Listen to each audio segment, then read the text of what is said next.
So I grow celery year round. I actually grow it in the winter, but I grow it in the summer as well.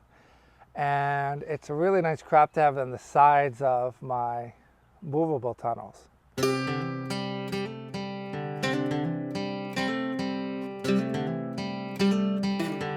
I've grown more and more over the years, and I just want to talk about some of the tips to be successful with it.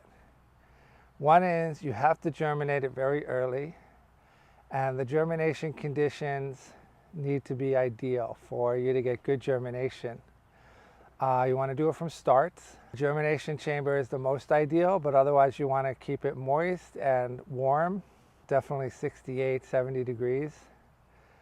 And then plant it out not too early. You can't plant it out when it's cold and, like under 50, because it will bolt.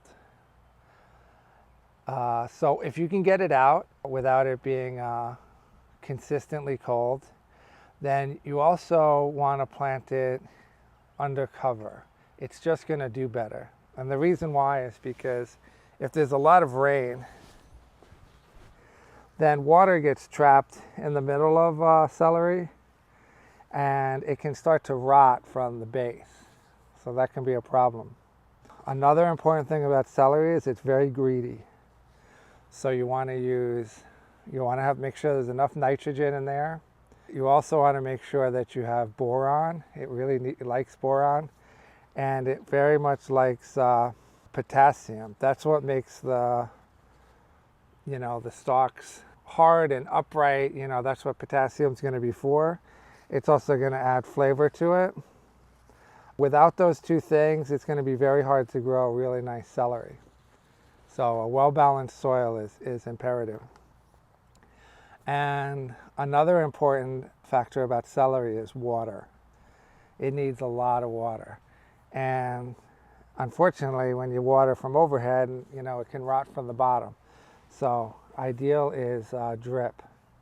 Regular, daily, keeping the soil moist. You don't want the soil to dry out.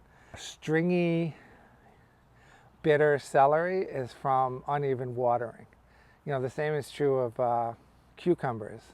Uneven watering will make cucumbers bitter. And this will be, when you've had celery and it's stringy and bitter. But beautiful, crisp, sweet celery, even watering. And you follow those few tips, and you should be really, really successful with celery and have really, really nice celery. One final thing is spacing. They do grow upwards, but they do need some space. So I do a 3x3 with the gritter, which is perfect ideal spacing on a 30-inch bed for celery.